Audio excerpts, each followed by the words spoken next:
We need in every community a group of angelic troublemakers.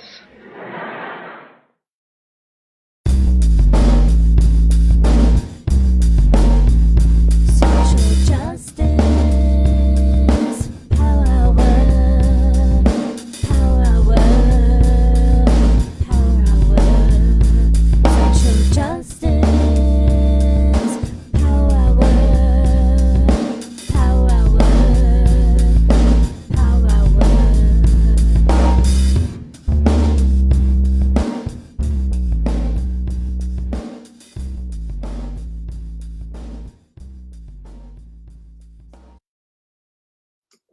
Good evening to our friends on the East Coast. Good afternoon to our friends on the West, and good in-between time to our friends in in-between spaces. Welcome, welcome, welcome, my friends, to the Social Justice Power Hour. Welcome to the BRCSJ Center for Social Justice virtual headquarters. My name is Robert Schreiber. I'm the chief activist here at the center, and your host for this evening, as I have been for 300 some odd episodes, many of them very odd indeed. And I think this is going to be one of them, my friends. We have done this straight for a year without missing a night, without missing a beat. Last week, we celebrated our year anniversary with highlights. If you missed those extraordinary shows, please go back and watch them. They're all available on our archive. But tonight's a special one. Tonight, I've been waiting for our guest. Maurice Carlos Ruffin is with us. Man, the height of fabulousness. I am super psyched and giddy. I am giddy is what I am. So bear with me. I might stammer a bit. But first and foremost, a bit of news. We want to celebrate the historic Senate confirmation appointment of Dr. Rachel Levine as our country's next Assistant Secretary of Health of Human Services. Today's Senate confirmation is an extraordinary event and a beautiful milestone for all Americans, as Dr. Levine is now the first openly transgender American to be appointed affirmatively by the Senate. And all of us here at the BRCSJ Center for Social Justice headquarters send her so much love and respect and wish her all the best in her new position. What a wonderful step forward for all of us. So thrilled about this. So kudos, Dr. Levine, and we're looking forward to all the good and great works you're going to do. Thank you. And gosh, I know that we have a huge audience already piling up, because I know that Maurice has so many friends, so many readers, so many followers, so much fam that they're coming out in droves. They're already showing up. So I want to tell you, before we bring them on our virtual stage, the Power Hour indeed broadcasts live every weeknight, 7 p.m. Eastern, 4 p.m. Pacific. And I want to throw at y'all what's coming up on the Power Hour just for a hot minute. This man, Paul Kendrick, wrote this book with his dad, Stephen Kendrick, 9 Days, The Race to Save Martin Luther King Jr.'s Life and Win the 1960 Election. He's going to talk about this book, his time in the Obama White House, and so much more. That's tomorrow night. Great conversation. And then Friday night, all y'all, you don't want to miss this. Jill Sobule After Dark. Self-professed two-hit wonder, Jill Sobule, great friend to the center. In fact, our Social Justice Power Hour musician in residence is doing an all-star benefit concert. And when we say all-star, we're not messing around. We're talking about Dar Williams, John Doe from X, Debbie Boone, Julia Sweeney, Susanna Hoffs from the Bangles, just to name a few. So make sure you come out Friday night for a big party. We're going to go way after. So Prince, be proud. There's going to be an after party. And then coming up next week, a really important, meaningful Power Hour. Given the tragedy that we faced, dual tragedies we've faced in the past weeks, no better guest than Dave Cullen, the author of Parkland and Columbine, coming to talk to us about gun safety and gun control. That's going to be a really, really meaningful episode. Black Buck, this novel by Matteo Ascapor, satirical, heartbreaking, and so incredibly deep. Can't wait to talk to him on the Power Hour. And as always, we have queer yoga every Tuesday night. You don't want to miss that, where we take a breath, both literally and figuratively. And then coming up, we have Hala Alan, who is the author of this beautiful book, The Arsonist City. We have Brian Broom. This book is going to blow up, folks. punch me up to the gods. You're not going to want to miss that conversation. And then finally, we just confirmed this today, the ultra fab Wayne Brady is going to be on the Power Hour. So all that's coming up, and so much more. So much more. You don't want to miss one night. One night. Tune in every night. But tonight is the end all be all. Maurice Carlos Ruffin is the author of the already classic We Cast a Shadow, and the soon to be classic, The Ones Who Don't Say They Love You. Maurice is the winner of several literary prizes, too numerous to count, and his work has appeared in several publications, both print and online, too numerous to mention.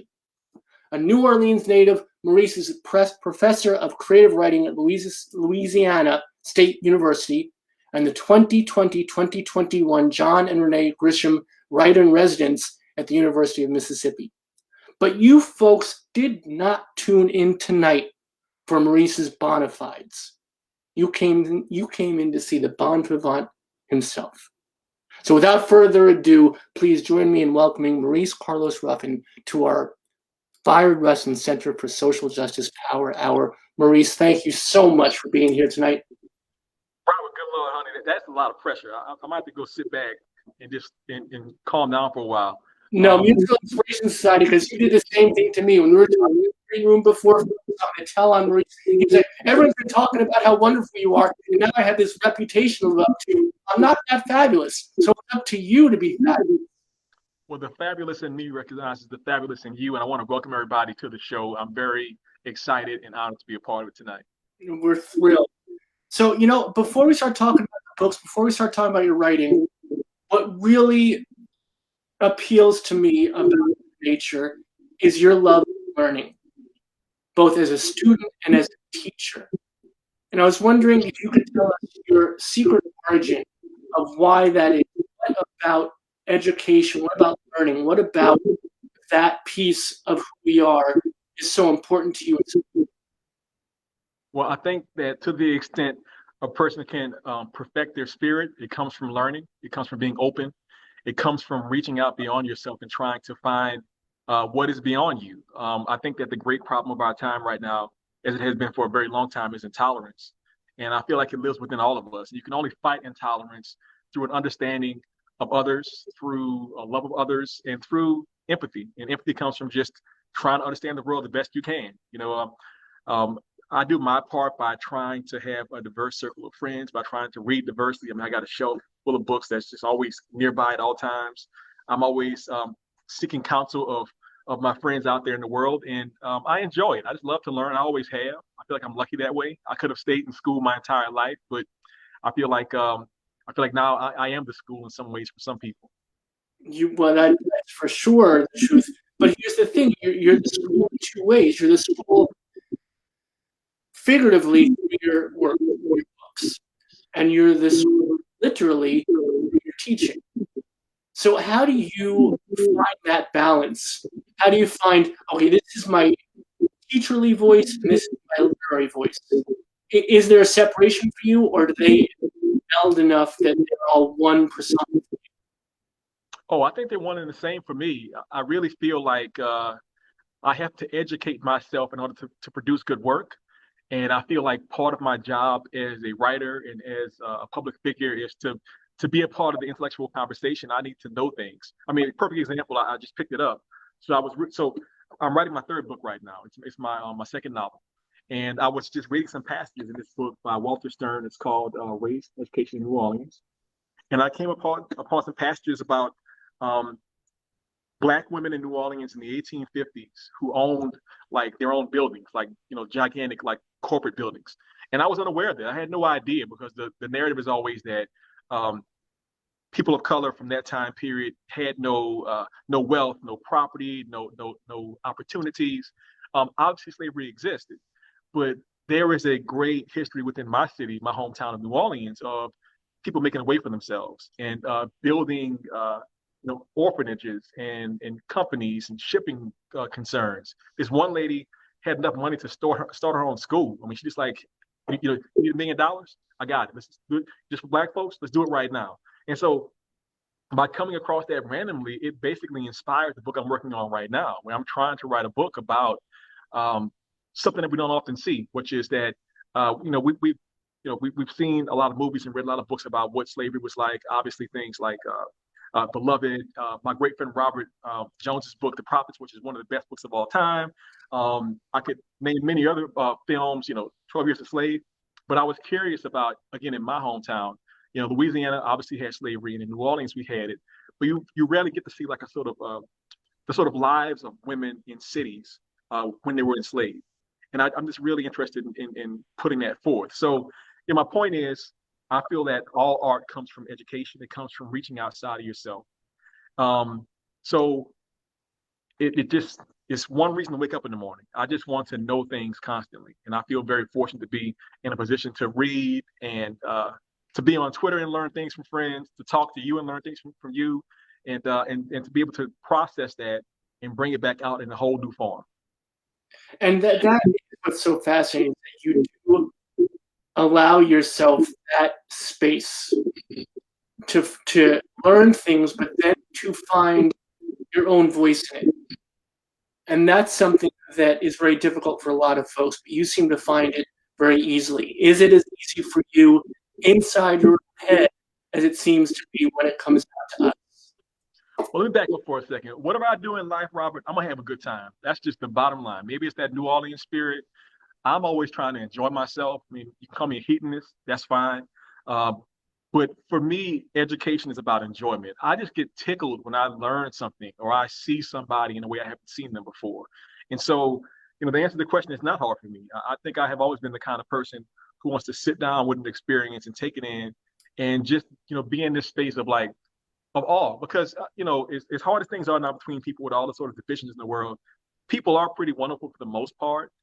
And I think that if we can sort of understand that wonder should be engaged with as much as possible. I mean, look, I've had people I've met in my life who should have been my enemies. And after they've known me for a period of time, they've kind of gone, how could I not be on your side? How could I not support you in your endeavors? And I think that, if I can push that kind of energy out to the world as much as possible, whether it's on Twitter or Instagram or through forums like this, I'm doing my work. And again, that work comes through education. Nobody knows everything. I mean, even as a Black man, from the South, I had to learn a lot of things by reading books by people like Baldwin, by learning about, Mr. Rustin, for example, by talking to scholars, by, making it a point to kind of go, you thought you knew what was going on. You knew 10% of it. Maybe I know 12% now, but that's more than I knew yesterday or last year. And that growth to me is one of the sort of great experiences that makes life worth living. Fabulous. You mentioned New Orleans a few times. I'm sorry, I can't pronounce it like a native. Nolans, right? Nolans? Is that close?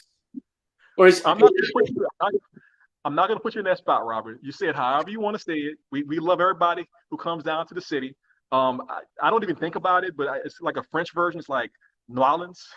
Yes. And if you break it down, it's almost like noir, like black lands, like the Black lands, which is I like it. Because it's been majority Black forever. I mean, since its founding, pretty much, except for a few years in the 1800s. But yeah, look, my hometown is special. I rep it whenever I can. There's no place quite like it. Look, we ain't got that much money. We're not that fancy, but we know how to live life. And that joie de vivre is just a part of being from my hometown. My parents gave it to me. My grandparents gave it to me. My uncles and aunties gave it to me. And I'm very happy to be somebody who comes from a place that it's just lovely. It's just a lovely place.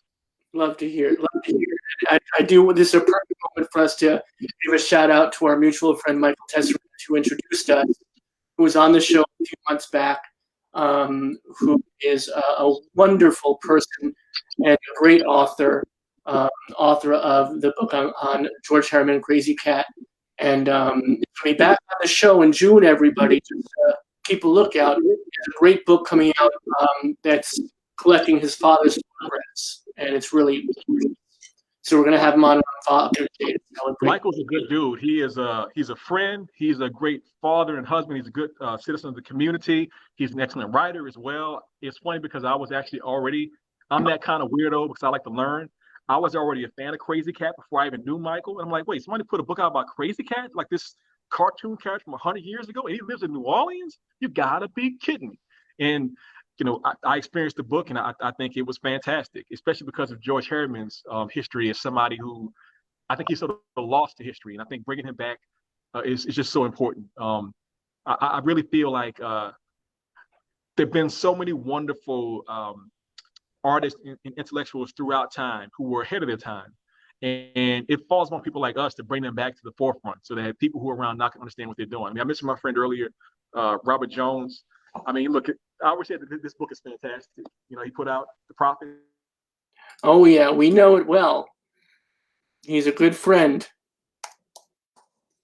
You've frozen. I don't know if... can you hear or see me? Because you've frozen on my side.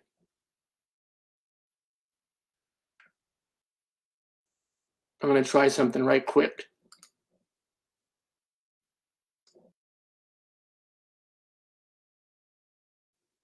Nope.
All right. Hey, my friend. Can you... Hey, I see you. Do you see me? Do I see you? You're gorgeous. You're sweet. Can everybody in Faceland see us? And are we back on? Yes, we are back on. Right? Give me a signal out there in Facebook land. Let us know that you can see these two gorgeous men talking at you. 3, 2, 1. Come on, someone give us a shout out. I was just telling our audience that not only do we love Robert Jones Jr.'s book, but we had Robert on the show a few months ago. And he is utterly fabulous. He is the height of fabulousness. So I'm so glad that you brought his name up and we raised his name up, because that is truly a fantastic book. Well, I was going to say, sometimes the problem being as fabulous as we are is that sometimes the gremlins will come out and knock you offline for about a minute or so, but they can't keep us away from this. And I was going to say, with Robert Jones, one of the reasons I appreciate him even before the book came out was that he is the persona behind Son of Baldwin, which has been around online now for well over a decade. And people may think that today we've kind of always had Baldwin in our lives, but that was all Robert. He was online, talking about Baldwin's work, talking about his writing, talking about his mentality. And I'm just like some person online, like I was learning things years ago. And I remember, I'll never forget, I actually met Robert at an event in 2018. And he didn't say he was Son of Baldwin, but I sort of put two and two together. I was like, wait, you're that guy. You're that guy. And I was like stuttering and, just getting real nervous. But my point is, I think that it's so important for us to recognize great game. And having a great game is part of like bringing artists from the past back to the present. I mean, look, I can only hope that one day, long after we've done this event, years and years from now, somebody will pick up like my book and kind of go, you guys haven't heard of We Cast a Shadow? You haven't seen this cover? And, they'll bring it back into the world. So, it's all good. And I think the reason why I think that way is because New Orleans in particular is a place where we don't really leave our history behind very much. I posted today on Twitter. we have our Mardi Gras Indians, and those are typically black men who dress up in a particular kind of costume, and they go out into the streets. And what they're doing is they're representing the past of enslaved people sort of joining hands with Native Americans in order to free themselves, in order to fight against oppression in the world. And of course, in many parts of the cultures, these sort of rigid ideas about gender and sexuality are not present. And so it's funny that even today, in New Orleans, for example, if you saw me on the street and I'm just walking down the street and you just said, "Man, Maurice, you're looking really pretty today," like that's not an insult as it would be in some places in America. Whereas in New Orleans, it's like, no, yeah, the strongest dude is the prettiest dude, basically. You got like the best feathers on, that kind of thing. And so we keep that energy throughout my hometown of not being bound by these ideas of what it means to be a person, because every living thing deserves respect. And a lot of the rigid boundaries that people often will put in place are things that sort of deny the beauty and the spirit of everybody that exists in this world. You, me, everybody listening right now, we all have that inside of ourselves. Yeah, and I've only been to New Orleans a few times. It's pretty good. Thank you. But every time I was there, I felt that energy. It's so palpable. And it is the very essence of intersectionality, the very essence of fluidity, right?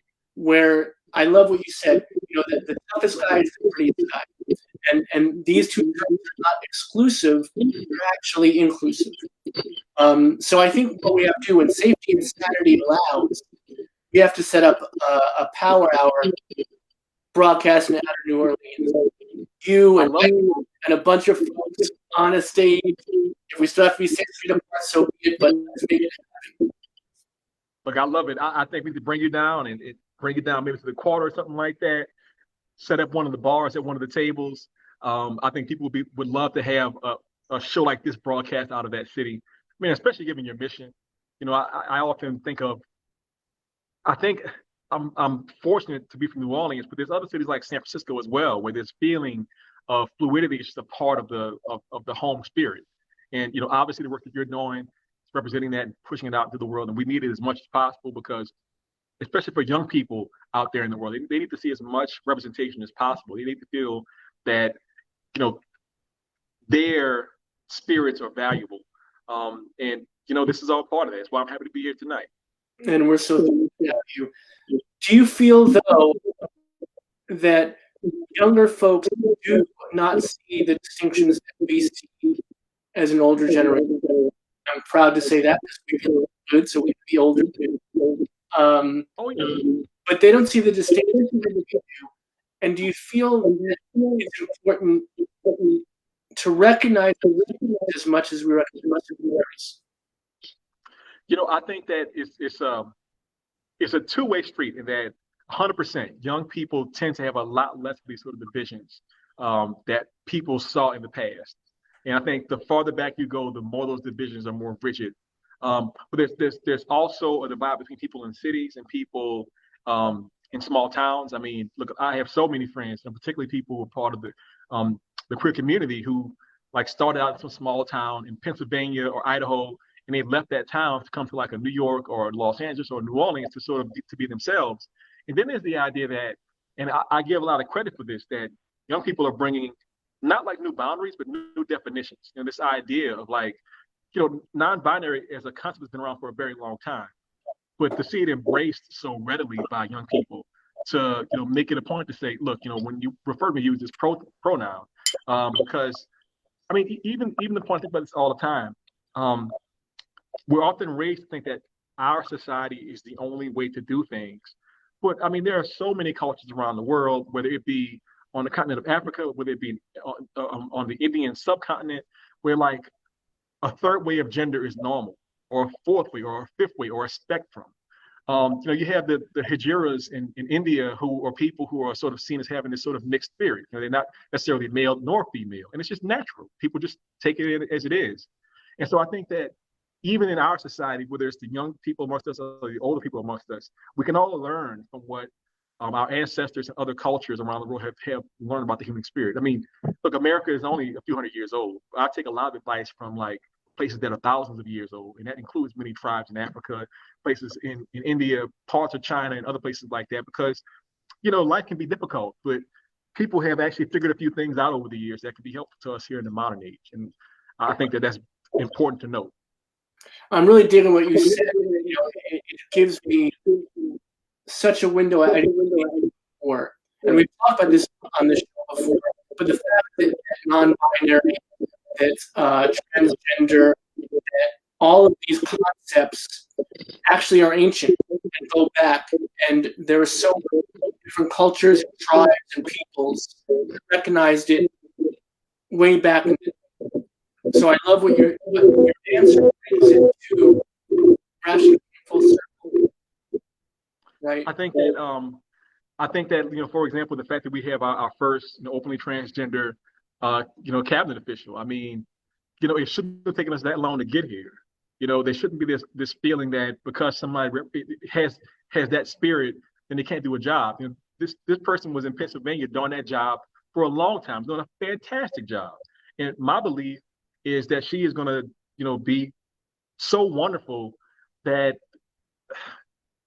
many people who may not have understood, there's no problem here. There's nothing to be worried about. Don't even think about that. That's not the most important part of a person. I mean, it's a part of them. But the point is, we can all wise up. We can have a society in which we encourage everybody to live their truth and be a part of our society. It's just not that hard. We can have people be in every possible position and just be themselves and not sort of try and put them into a box or try and knock them into like a round hole, but they're a square peg. It's not that hard. No, it's not at all. But it's a journey, right? It's like we had Rafi Freeman on the show early on, and wonderful to have her on, and she was the first openly transgender senior staff member at the White House. So you go through her mind to today, Dr. Rachel Levine. You think about that journey that we're all taking, how we can make these marks along the way, make the next person make that piece work and inspire that next person. Yeah, I mean, if I saw Dr. Levine, I would just want to shake her hand or give her a hug or just say nice job. I really appreciate it. I think it's good for all of us to have you there in that place.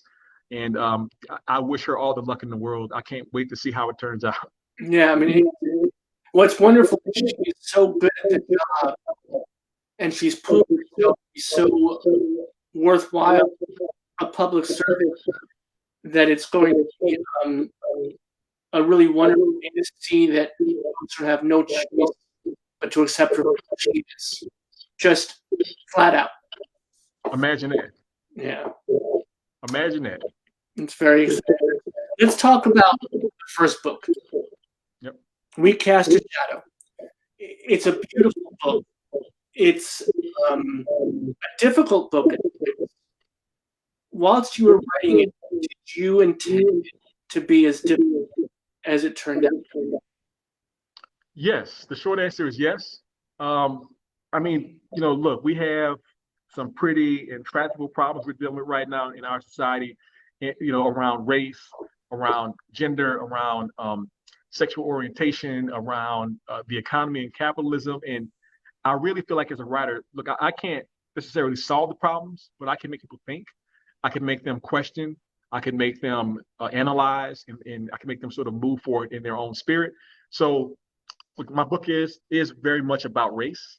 My book is very much about what it means to be a person in America, where we have this sort of this caste system that is designed to dismantle people's opportunities for no good reason at all.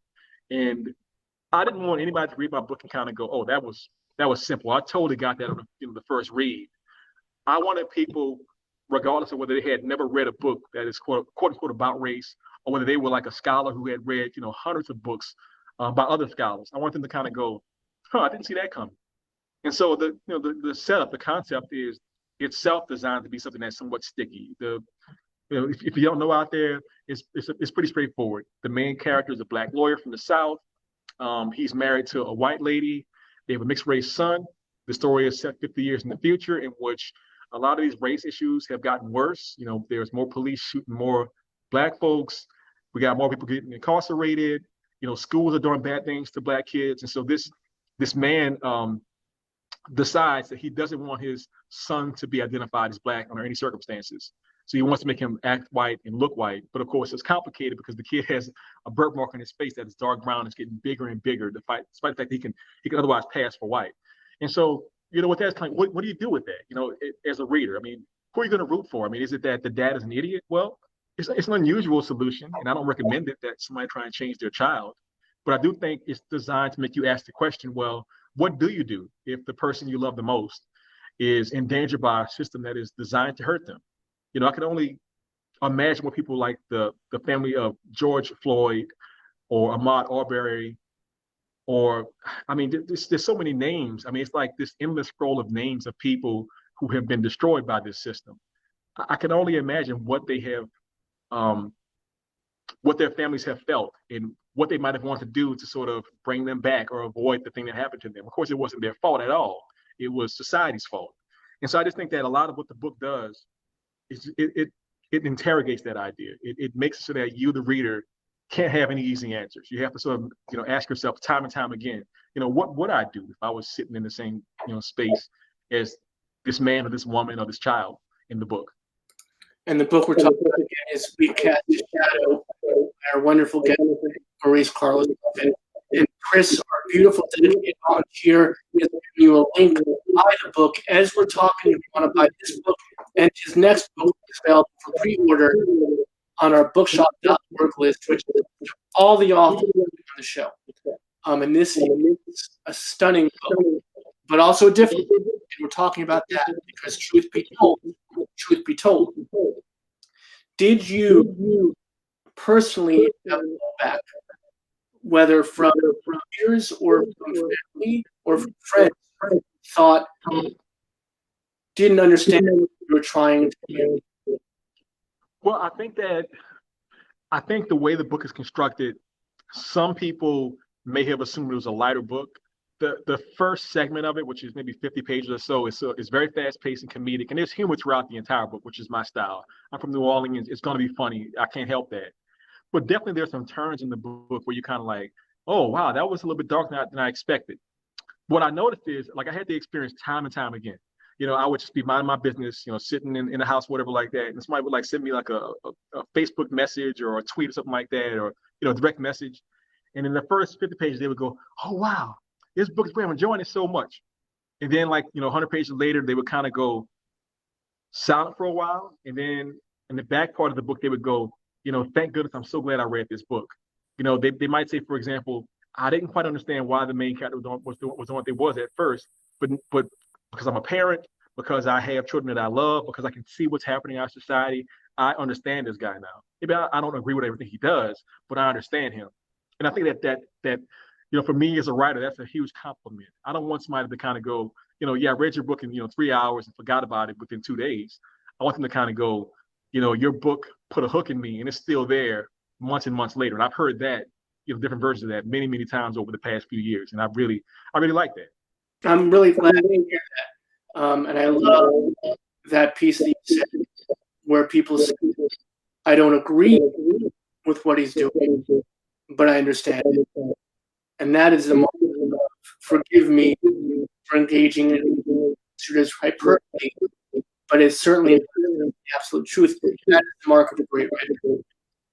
Well, you know, I think I'll do some breaking news here. I haven't even like really announced it on my own social media, but so it's been picked up by HBO Max, and you know, so there's some producers and there's some actors attached to it, and so, you know, that's going to be a formal thing very soon.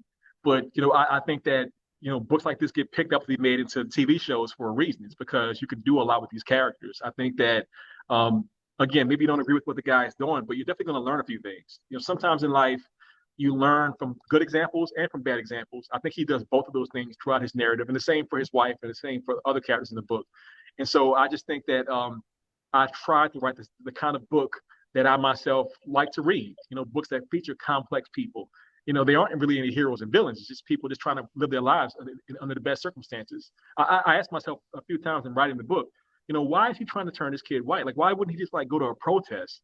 And the answer he gave me, like my character talking to me, he was like, I can go to a protest, and people do it all the time. That's a wonderful thing to do. We love protesters, but you have to understand that protest creates change that takes time, and often it's generational change. I mean, there were people who were fighting for the Civil Rights Bill as early as the 1950s, even before that. It took decades to get that bill passed. If you're dealing with a child, you're trying to protect your child, and it takes decades to fix a problem, they may not survive that long. And so this person goes, I got to save my kid right now. And I don't care what you got to say about that. And it's that kind of mentality against an entire world that is sort of on that person's shoulders that I find very compelling. I try and have that feeling in all my stories to some extent. I love you. You are a great author and a great husband, because you're talking around the plot of the novel, the action of the novel, and not giving our audience a clear picture. It's fantastic, because it makes them buy the book, which they should. And by the way, you just dropped a bomb on our show. Fabulous book you made into a movie or a series. Do you know which? A TV show, as far as I know right now. It can change, but I think it's going to be a TV show. Oh my God! HBO Max at you, and they've been doing work. So can you be involved? I hope. Yes, I would be. I'm very excited about it. It's like it's one of many dreams that I've had in my life to be involved in something like this. I love visual media, TV shows and films especially. Well, if you're like a 50-year-old, hairy guy, the background, I might know somebody. But this is fabulous. I'm so excited. Congratulations. I know folks will be so excited. And thank you for the bomb tonight. We're thrilled that you made the announcement. It's so well deserved. I'm so happy for you. Thank you, Robert. What a great part of your journey, and how freaking well deserved. Let me say it again. Can't wait. Wow. And it gives us an excuse to have you on again. When not hopefully before that. So before we get to the next book, the one that's coming out very, very soon, I read a story that you went to, and I want to get this on, like a survivalist textbook, right? And that experience was so interesting to read about, the perception of it. So I was hoping you could share with us what that was like going there. And the person I went with thought it was such a monumental moment. And for you, it was like, no, you have to understand this is just how we live each and every day, right? Yeah. I mean, it's almost kind of hard to talk about. I mean, I really feel like. I want to, if it's something you want to share. No. I definitely want to talk about it. Let me clarify. So which part of it you want me to talk about? Well, what brought, what really made it for me to read was this idea of how we walk around and how many of us don't realize what other people have to do to survive just whilst walking around. Maybe something that really hit me hard. Yeah, I mean, I think it's one of the biggest problems we deal with in our society, because, there's this experience of gaslighting that people who are marginalized experience. It's just a part of being marginalized. So whether you are, Black or BIPOC or queer or a woman, often you have these experiences that are very dark and painful, because people look at you and they see your identity and kind of go, oh yeah, I don't have to give this person any respect. And you have the experience, it's in your mind, it's in your soul. You really had this thing that you experienced. And you tell somebody and they kind of go, oh, well, it can't be that bad. Or I haven't seen that in my own life. I so often see in media when, say, a woman accuses somebody of physically hurting them, they'll say, well, I know this guy, he's such a great guy, but this is a guy saying it. It's like, well, he wouldn't do that to you because you're also a man, for example. And it's the same thing with, trans folks and other people and Black folks all the time. I think for me, a big part of this book, and it was personally difficult to write the book. I had to live in that space constantly. I had to be in this person's mind and think about the fact that he had experienced, you know, racism and white supremacy throughout his entire life. And now he's brought this kid into the world and he's thinking, you know, what have I done? You know, I'm basically gifted this experience to my child. You know, is that even right to do that? And I think it's one of the reasons why he's so motivated to try and push back through these sort of medical technology means of changing his child's appearance. And I think that somebody asked me, like, they said, I mean, what was the best way that they said it? They said something to the effect of, do you think real life is as bad as it is in this dystopian future you created? Because the book is set in the future, 50 years in the future, give or take.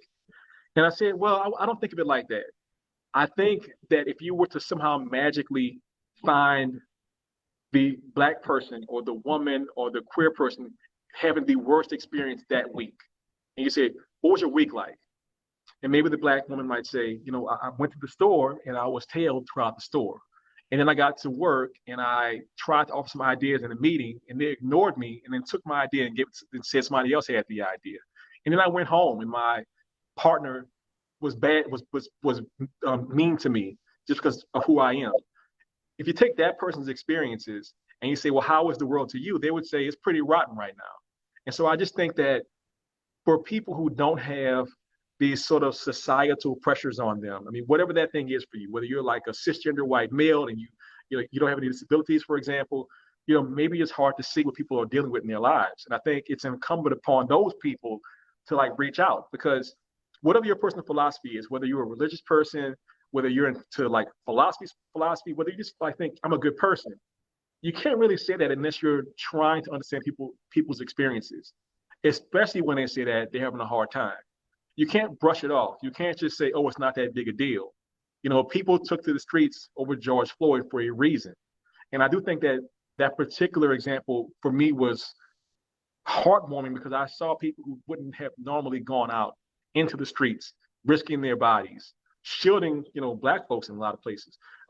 People in places like, you know, London and Germany and Spain and Australia, you know, protesting for the very first time. Those things give me hope for the kind of future I want to see. And frankly, the kind of future that I want to avoid, like in some parts of my book, for example. You know, I want to see that future where every child, every adult, every elderly person, every ancestor is looked at for the beauty of their soul and their spirit. And I get that idea from my own ancestors. You know, again, I come from a place where, you know, when I see one of those Mardi Gras Indians on the street in New Orleans, I don't kind of go, well, that's kind of weird. I go, no, that person is like basically like my great-great-great-grandfather, or one of the women doing it, that's my great-great-grandmother. And then even the fact that I know that in New Orleans history, you know, again, we had this huge history of like, you know, you had the two great aunts living together. Nobody thought of it because that's just the way it was. What's the big freaking deal? All these things to me are of one piece.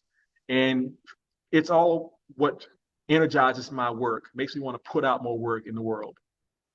So speaking of that, let's talk about the next book that is coming out. The Ones Who Don't Say They Love You. So first and foremost, this is, I haven't had the pleasure of reading this yet. Someone has to send it to me. I haven't gotten it yet. I'm so excited about this, but it's such a different feel than the first one. So first and foremost, from the vantage point of publicity, of selling it, of, you know, making something that is marketable, was there resistance to that, saying, hey, this is what I'm doing now. I want it, this is the voice I want to put forth now. Yeah, so The Ones Who Don't Say They Love You is very different in that, you know, if We Cast a Shadow was this sort of electrified, psychedelic experience, I mean, literally like the main character is like doing psychedelics in the book throughout the book. It's kind of over the top on purpose for different reasons. You know, it's a little satirical, it's a little somewhat farcical. This new book is very much more like neo-realism. It's like acoustic. I wanted to take the New Orleans that I know and present it in the most straightforward way possible. And in doing that, I want to give you this sort of kaleidoscopic view of what the city is. There's, I think, maybe 20 stories in it. There's a lot of stories in it. You get a lot for your money, basically.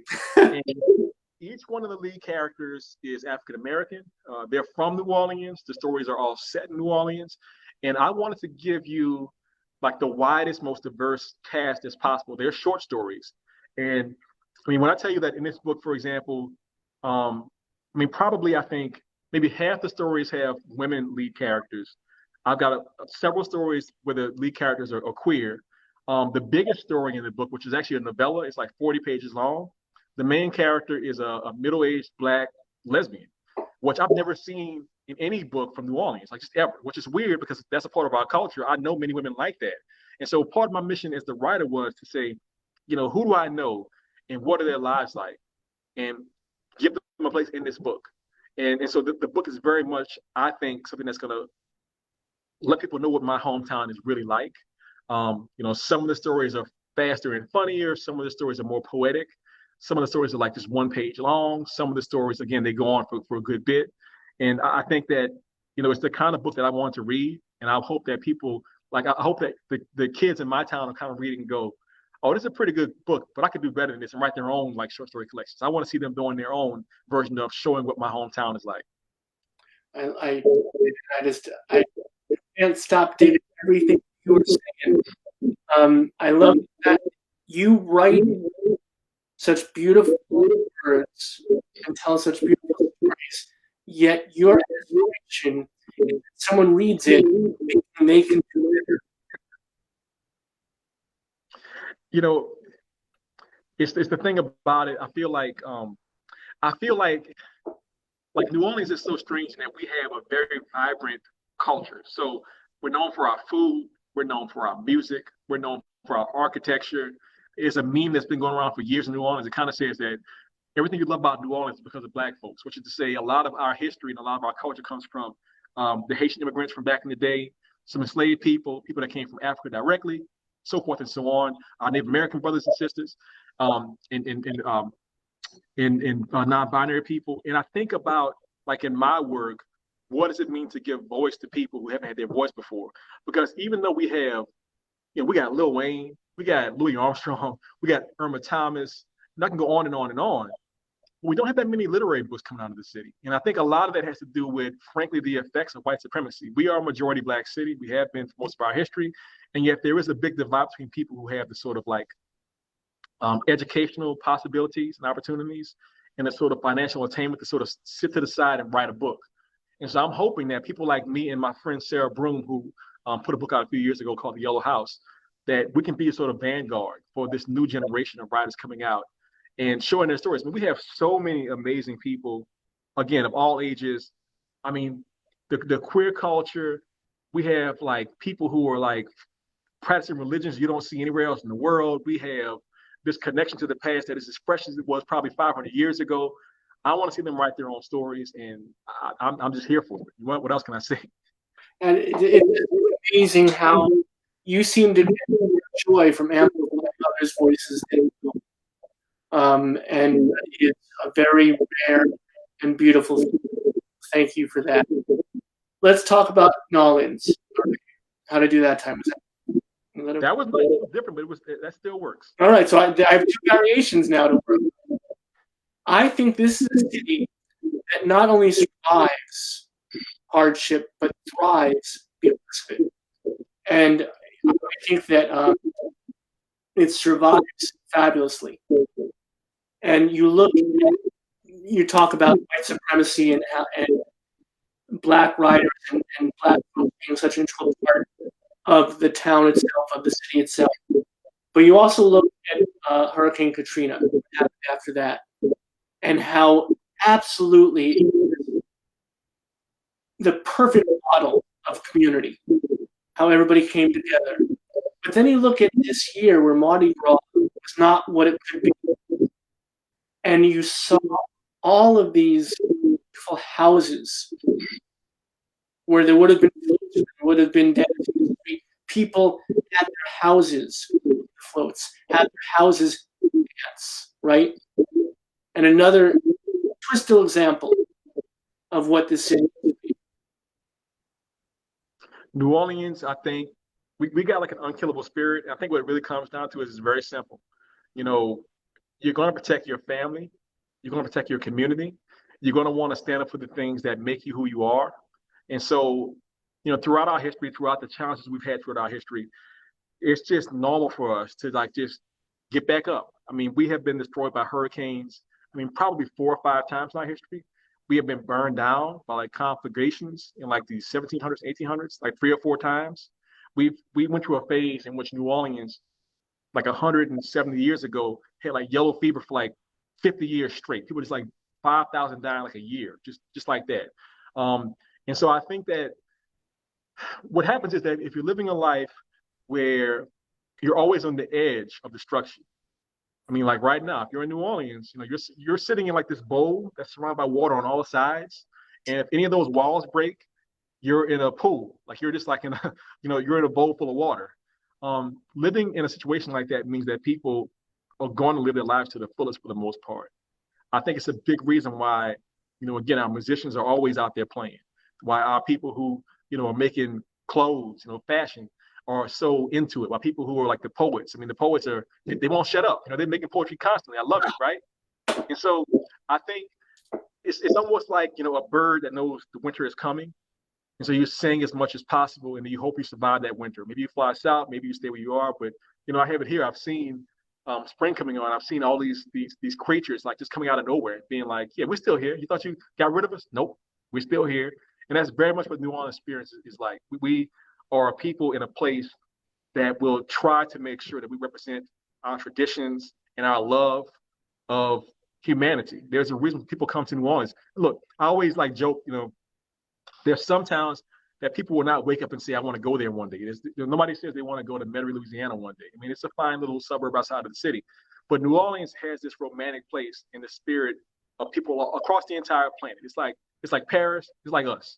I mean, there's other really cool cities, obviously, that are well-traveled. But in terms of romance, because of this constantly shifting, but also eternal spirit, we're one of a kind. And I've said it a few times, I'm proud to be a part of that because, my ancestors allowed me to exist in this space at this time so that I could bring forward that spirit to the world. And people might go with the new book, how do you make these different voices? It's like, I didn't make the voices. This is my people. I just put it on a page. So there's two things I want to circle back to. Something you said that was so wonderful. You said the birds sing so much because they know winter is winter. I want to write that down. I want to have. We have a wonderful therapist who embroiders sometimes. I want to have that embroidered on a shirt. And you just said what you just ended up with was gorgeous. Thank you. No, thank you. That all of these are not characters; these are your people, and I think that shines through in all.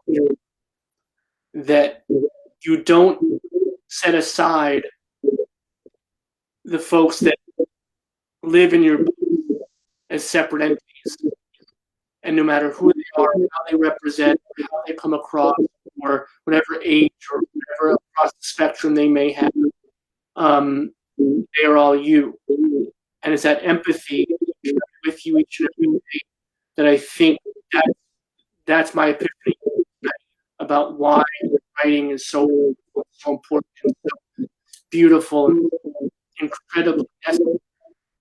Is you don't separate yourself out. In fact, you put yourself into it every word, if not each letter. My personal mantra is, I'm here to help. So whatever that means, and because I'm from New Orleans, it means that I am here to help my community be a part of the wider community. I think that even though people tend to think they know New Orleans, people may have only been there like never in their lives. And so maybe this will sort of demystify some of it and give people a better perspective on who we really are. It's not just Mardi Gras. It's not just the French Quarter. There is again, a rich and diverse population of people who have been wonderful for a very, very long time. And I think that New Orleans is also often a canary in the coal mine for other things that happen in society. Like with Katrina and the response to what happened there, people were shocked at the government being so sort of callous towards an American city. But if you flash forward to the pandemic, you think about how sort of standoffish the government was towards, BIPOC people and elderly people and how to deal with it. You kind of go, oh, we've seen this story before. And so part of my mission is that if I am telling New Orleans stories well, I'm kind of foreshadowing things that I hope that we as a nation can avoid in the future. That's really interesting. A whole new tangent, and I wish we had more time. I knew this how to go so quickly. But that's so you see knowledge as a place that embodies the character of the marginalized, right? Yes. And if we look at this city as an exemplar of being forgotten or being dismissed, like the folks that were standing on the roofs of their houses during Katrina, and how we were and still are to some extent during this pandemic. That's fascinating, and that is a window into what makes Collins much more. Yeah, I mean, you put it perfectly. Being a voice for the marginalized, and the fact that New Orleans, I mean, my imagination is wild because I'm a writer, and I've sometimes thought about what would happen if America was like a classroom. You had like 50 students and like one teacher is like the federal government. And, New Orleans would kind of be off to the side in the back. You might go like, oh, New Orleans is a lot of fun, but I think people wouldn't necessarily pay that much attention to it until they had sort of wanted something out of it. And I think that, part of our job as a community has been to be like one of the entertainment centers for the nation. It's kind of like us and New York a bit, and then also Las Vegas and maybe a few other places. But I think that at the same time, people often sort of romanticize us, and they sort of come down and go, well, isn't this sort of quaint and strange? And it's like, well, no, these are real people's lives. People have been living here for centuries. And so, if the mission of my work in general, as I started out with when we started talking, at the beginning of the hour, is to be somebody who generates empathy. I feel like being from my hometown makes me qualified to do it. And it's the reason why when I make my stories, the first question I always ask myself is, whose voice have I not yet heard? In every one of my books and stories and even essays are in some way paying respect and homage to that feeling of, all right, we haven't heard their voice yet. Let's see what they got to say about this, because they should be heard. You're making me crazy because everything you say is a freaking pearl. And it's like, if you don't follow Maurice on Twitter, and Instagram, and all that, you really should. Not only does he start the day with fun, which is a beautiful thing to see, but then you said, I wrote 10,000 words. And everyone's like, fuck you, buddy. I can't write 10 words. And it's incredible to hear and read and to see.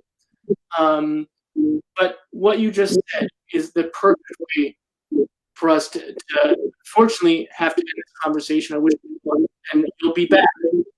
But what you just said, I look to the voices I haven't heard before, and I make sure they're heard. Thank you for that. Thank you, Robert, for having me. I have really enjoyed this conversation. Our whole community, I can see the switchboard is lighting up. These are the two books we've been talking about. We Cast a Shadow and The Ones Who Don't Say They Love You, both by our extraordinary guest tonight, Maurice Carlos Ruffin. Go buy these books. You will enjoy it. Buy one for yourself. Buy one for a friend. Buy one for an enemy who will become a friend.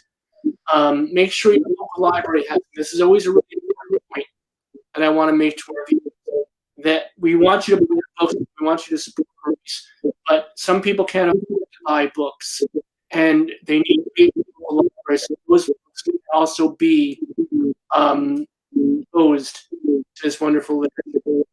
So thank you, friend. We will have you back on the show. It's been a wonderful conversation.